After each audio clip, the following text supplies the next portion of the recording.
spiritualité musulmane afin d'être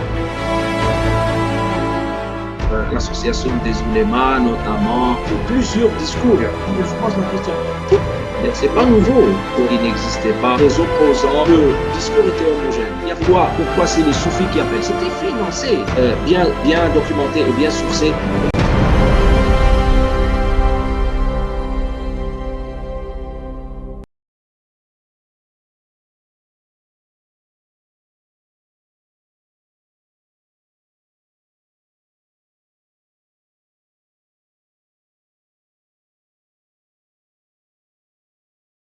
Bonjour tout le monde, bonjour à tous les auditeurs.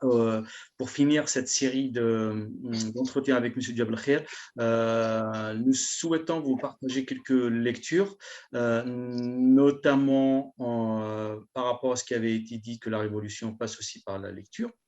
Donc, nous avons évoqué quelques livres pendant tous ces entretiens. Donc, vous avez le Lawardi, que tout le monde connaît, je pense, donc les Califes maudits, la déchirure, les derniers jours de Mohamed. Puis, vous avez plusieurs, enfin, moi je vous propose des lectures, mais sincèrement, nous avons la chance d'avoir un accès aux livres un peu plus comment dire, facile par rapport à avant. Après, Internet aussi regorge de beaucoup de sources. Je vous conseille quelques livres, donc le vocabulaire d'Averroès, le discours décisif d'Averroès, donc Ibn Rushd, Aristote, la rhétorique.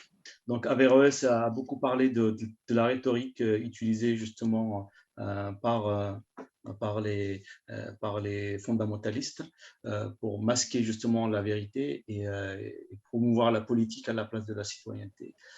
Donc bien évidemment, Mohamed Harkoun, la question éthique et juridique de la pensée islamique. Donc c'est un livre qui n'est pas… On connaît Mohamed Harkoun avec ses livres très techniques, mais celui-là, moi, je le trouve très accessible. Mohamed Talbi, vous avez… Ah, ouais, donc vous avez Mohamed Talbi, plaidoyer pour un islam moderne, tunisien. Nous avons beaucoup voyagé aujourd'hui avec M. Djabel Khair. Pour ceux qui veulent voyager par les livres, donc je vous conseille le voyage de Ibn Battuta, le Marco Polo du Maghreb.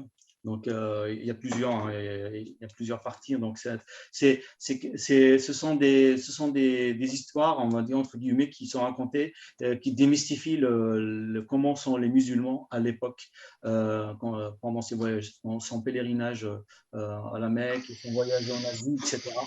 Donc, ça donne des informations très intéressantes sur comment ils étaient les musulmans à l'époque.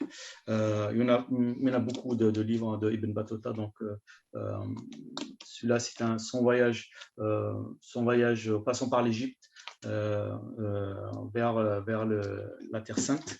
J'avais dit, voilà, donc un autre livre de Mohamed Harkoun, La construction humaine de l'islam, très important livre. Et puis, voilà, donc je pense qu'avoir fait le tour, je vous afficherai tous les livres qui sont conseillés, conseillés par M. Djabel Khair, et je le remercie encore, donc que nous allons afficher, dans quelques secondes. Voilà, donc nous terminons cette fois-ci pour de vrai cette série d'entretiens et je vous dis à très bientôt.